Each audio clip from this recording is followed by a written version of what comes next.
नमस्कार,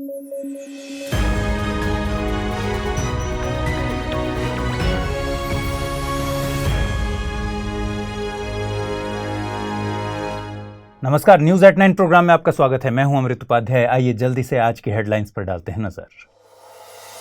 anthropological survey of India की building में दिखाई जा रही है जनजातीय जीवन की झलक। पीवीटीजी है अधिकांश जनजातियां। संस्कृति मंत्रालय के तहत काम करता है एएनएसआई। बिपिन चंद्र पाल की मनी जयंती, गरम दल से था ताल्लुक, लाल बाल पाल की तिकड़ी में थे शामिल। और राष्ट्रीय जैव ऊर्जा कार्यक्रम को जारी रखने का फैसला, वेस्ट टू एनर्जी प्रोग्राम भी शामिल। National biogas and organic manure program पर जोर। खबरों की शुरुआत करने से पहले एक बार फिर दोहरा दूं कि अगर आप इस बुलेटिन को पीडीएफ फॉर्मेट में पढ़ना चाहते हैं तो अमृत उपाध्याय 007 टेलीग्राम चैनल पर जाइए, जहां इसकी पीडीएफ रोजाना मिलती है। चलिए खबरों की शुरुआत करते हैं। एएनएसआई यानी एंथ्रोपोलॉजिकल सर्वे ऑफ इंडिया ने देश की कई जनजातियों से संबंधित झोपड़ियों के नमूने रीजनल सेंटर्स के बिल्डिंग्स में लगाए हैं। इसके जरिए इन जनजातियों के पारंपरिक इतिहास को दिखाने की कोशिश की गई है। इन जनजातियों में ज्यादातर पीवीटीजीज यानी पार्टिकुलरली वल्नरेबल ट्राइबल ग्रुप्स शामिल हैं। एएनएसआई संस्कृति मंत्रालय के तहत मानव विज्ञान के क्षेत्र में रिसर्च के लिए एक प्रीमियर ऑर्गेनाइजेशन है। इसके जरिए जनजातियों और अन्य समुदायों के संबंध में शोध किया जाता है। यह प्राचीन और वर्तमान मानवीय कंकालों के अध्ययन के लिए जिम्मेदार है। एंथ्रोपोलॉजी के छात्रों के लिए ट्रेनिंग सेंटर का काम भी ये करता है। इसके अलावा यह भारत के बायो कल्चरल हेरिटेज को संरक्षित करने के लिए जिम्मेदार है। आपको बता दें कि गृह मंत्रालय ने 75 जनजातीय समूहों को पीवीटीजीज के रूप में वर्गीकृत किया है। पीवीटीजी 18 राज्यों तथा अंडमान और निकोबार द्वीप समूह संघ में रहते हैं। पीवीटीजीज के निर्धारण के लिए कुछ मानदंड निर्धारित किए गए हैं। पहला मानदंड है पूर्व कृषि स्तर की तकनीक, दूसरा है स्थिर या घटती आबादी, तीसरा बेहद कम साक्षरता, वहीं चौथा है निर्वाह स्तर की अर्थव्यवस्था। 7 नवंबर को महान स्वतंत्रता सेनानी बिपिन चंद्र पाल की जयंती मनाई जाती है। बिपिन चंद्र पाल का जन्म वर्तमान बांग्लादेश में हुआ था। उन्हें क्रांतिकारी विचारों के जनक के तौर पर जाना जाता है। साथ ही उनकी प्रसिद्धि एक महान नेता, शिक्षक, पत्रकार और लेखक के तौर पर भी रही। वे गरम दल के 3 प्रमुख नेताओं लाल, बाल और पाल में से एक थे। लाला लाजपत राय, बाल गंगाधर तिलक और बिपिन चंद्र पाल को सम्मिलित तौर पर लाल बाल पाल के नाम से जानते हैं। उन्होंने अपनी लेखनी के जरिए स्वदेशी और स्वराज को बढ़ावा दिया था। उन्होंने देश की स्वतंत्रता में गरम दल की विचारधारा के साथ अहम योगदान दिया। साल 1920 के बाद वे राष्ट्रीय राजनीति से दूर रहे, लेकिन बंगाल के लिए जर्नल्स लिखने में उनका अहम योगदान रहा। 8 नवंबर को यूएसए में मिड टर्म इलेक्शंस का आयोजन किया जाना है। इन चुनावों में अबॉर्शन राइट्स, प्रवासी मुद्दे और यूएसए की अर्थव्यवस्था की स्थिति प्रमुख मुद्दे हैं। इन चुनावों को मिड टर्म इलेक्शन इसलिए कहा जाता है क्योंकि ये राष्ट्रपति के कार्यकाल के मिड में यानी मध्य में आयोजित होते हैं। गौरतलब है कि यूएसए ऐतिहासिक तौर पर उच्च महंगाई दर का सामना कर रहा है। इसमें यूएसए की सेंट्रल बैंक फेडरल रिजर्व के एक्शंस के चलते स्थिति और बिगड़ रही है। फेडरल रिजर्व द्वारा लगातार ब्याज दरें बढ़ाने से लगभग तय है कि 2023 के अंत तक यूएसए में मंदी देखने को मिलेगी। यूएसए में एफएफआर यानी फेडरल फंड्स रेट मुख्य भूमिका निभाती है। एफएफआर से मतलब उस दर से है जिस पर व्यावसायिक बैंकों द्वारा एक दूसरे से उधार लिया जाता है। फेडरल रिजर्व बैंक एफएफआर को प्रत्यक्ष तौर पर नियंत्रित नहीं कर सकती, लेकिन मनी सप्लाई के जरिए इस पर प्रभाव डालती है। जब फेडरल रिजर्व बैंक को ब्याज दरों में वृद्धि करनी होती है तो वह अर्थव्यवस्था में मनी सप्लाई को कम कर देती है।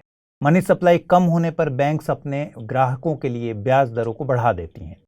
फेडरल बैंक के इस एक्शन से लोग अपने रुपए कहीं और खर्च करने के बजाय बैंक में ही रख रहे हैं, जिससे अच्छा ब्याज मिल सके। इससे उत्पादों की खरीद कम होगी और रोजगार कम होगा। ओवरऑल आउटपुट में कमी आएगी, जो कि मंदी का प्रमुख लक्षण है। ब्याज दरों को बढ़ाने के पीछे फेडरल बैंक का तर्क है कि महंगाई दर को कम किया जाए।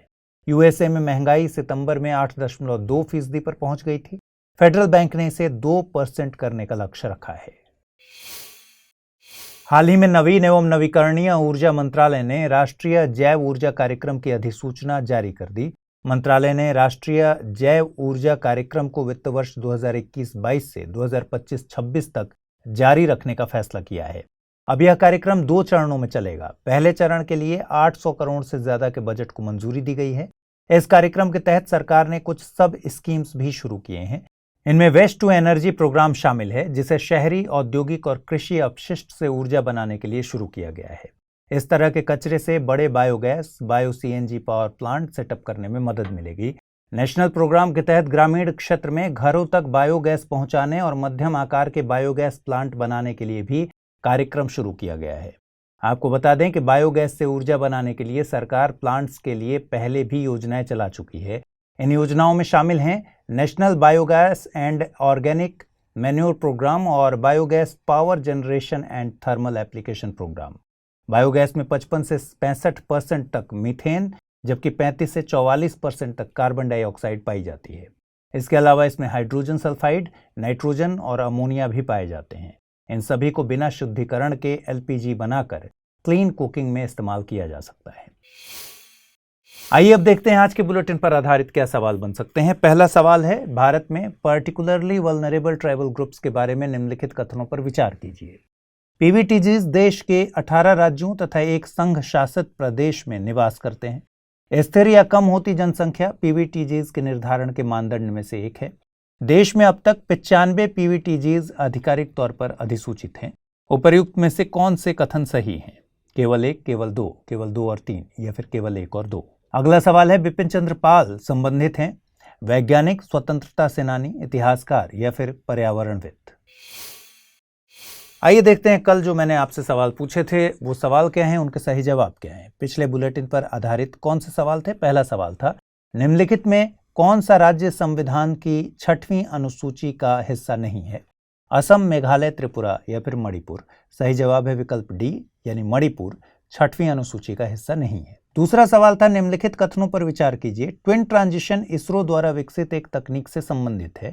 शिक्षा समवर्ती सूची का विषय है। नेत्र का पूरा नाम network for space object tracking and analysis है। और कूट का प्रयोग कर सही उत्तर देना था केवल 1, केवल 2 और 3, केवल 1 और 3 या फिर 1, 2 और 3। सही जवाब है इसका विकल्प बी, यानी केवल 2 और 3 कथन सही है।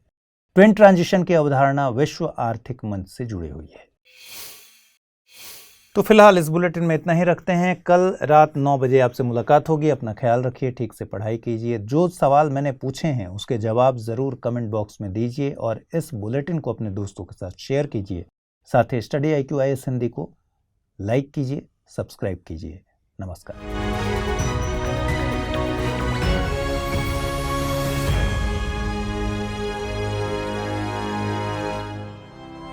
स्टडी IQ IAS अब तैयारी हुई अफोर्डेबल।